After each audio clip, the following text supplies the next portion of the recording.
What's up, y'all? Zero Cherry here to talk to you about the highly anticipated MMORPG from Amazon Game Studios called New World. As a disclaimer, all the information in this video is either speculative or directly from the New World official website, which is tentative since the game is still being tested and developed in its limited alpha release. Alright, so let's start by talking about the setting. 1700s on a supernatural continent called Eternum, which sits on large deposits of a magical mineral known as Azoth. Azoth plays a significant role in New World, not only as a point of conflict for the plot, but as an important crafting material. I'm also betting that as a player, you're going to be relying on this resource for magic usage. As of now, the use of Azoth to craft a staff will be required in order to complete New World's corrupted breaches. These breaches are what gamers already familiar with the genre will recognize as rift portals that appear across the map where mobs and special bosses spawn out of to drop loot upon defeat. Depending on difficulty, these can either be soloed or completed with a party. Either way, you're gonna need to have an Azoth-imbued staff at the ready. So speaking of the staff and magic usage, in New World, any player can use magic since the game doesn't have classes. Instead, each weapon has its own skill tree, and you can have up to 3 equipped to swap through to adapt to whatever would be most suitable for your character's situation. You'll also be earning attribute points to enhance your preferred combat style. While developers have stressed that the combat is very reliant on a gamer's individual skills at aiming and combat physics, as opposed to gear, build, and level, it's very likely that during the beta phase, some stronger builds are going to emerge that outperform others. Of course, this is something that both gamers and developers should be anticipating anyway.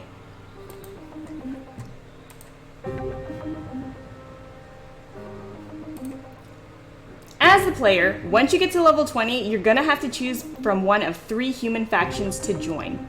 Factions are extremely important in this game. The success of your faction is going to have a big impact on your character's progression, as I'll discuss later in this video.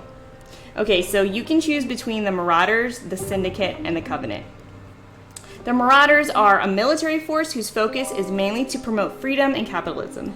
The Syndicate, however, are a sneaky, secret organization in search of quote-unquote forbidden knowledge, whatever that means. The Covenant are religious zealots who will kill anyone who doesn't conform to their dogmas. This brings us to what is, in my opinion, the meat of the game. So once you select a faction, you can either join a company or create one.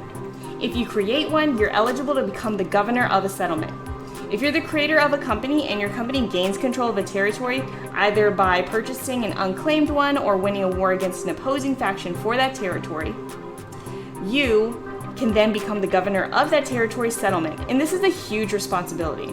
The governor is in charge of the territory's taxation system, the settlement, and its fort maintenance, and upgrading the settlement through town projects. I mean, it's a lot of work.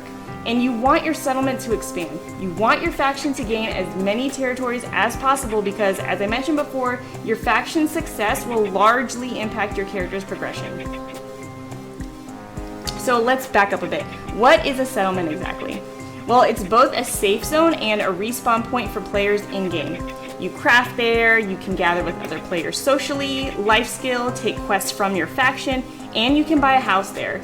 So basically similar to any MMORPG, right? However, in New World, your house is not just a place for cosmetics and storage.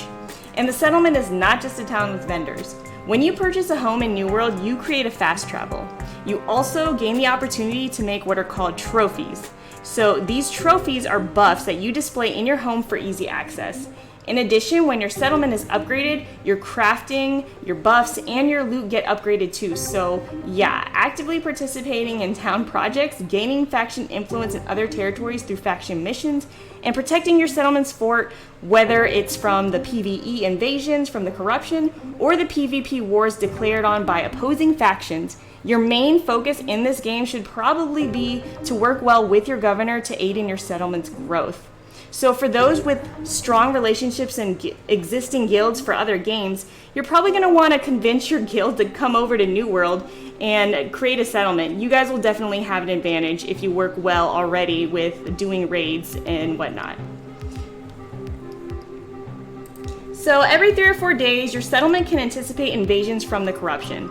There are 8 waves of mobs that 50 players have to defeat in order to protect the settlement.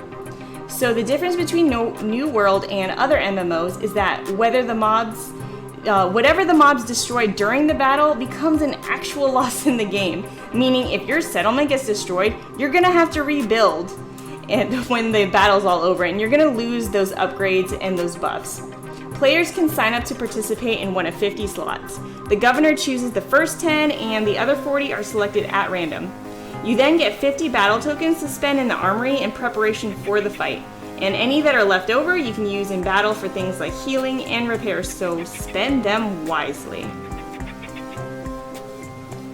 Alternatively, the PvP version of territorial attacks are called wars. These are 50 versus 50. If you want your faction or company to claim another already claimed territory, you first have to complete faction missions to gain influence in that territory. So once you qualify to declare war, a company from your faction is selected at random to participate. So this part of the game I'm actually pretty hesitant on. So you mean to say I can't just plan to participate in a war whenever I want? According to the site, no, not exactly. So once your company is selected, you can sign up for one of the 50 slots, and like the invasions, the governor will pick the first 10 slots and the rest are selected at random. I'm actually hoping they change this because gaining territorial influence is kind of the point of this game. If you want an advantage when you get flagged for PvP in the open world, you're gonna want access to the upgraded resources and buffs. So, I mean, it would be nice to have more control over the 50 versus 50 PvP wars. So, I don't know how it goes. Hopefully, it won't be as bad as we think when it comes to the launch of the beta, which, by the way, has been pushed back to July. They've since had to push the release date of the game from this month, May, to August 25th. And while it's disappointing, it's very understandable given the current conditions of our climate. And we have to be understanding and patient. But you know what? It's just building more hype for all of us to play this game. And I'm really excited, so hopefully this summer I will see some of you guys there. And I also hope that this video has made you a little bit more excited to play this game. I know I'm really excited. So thanks for watching, and if you like this video, please like it and subscribe to my channel. Thanks.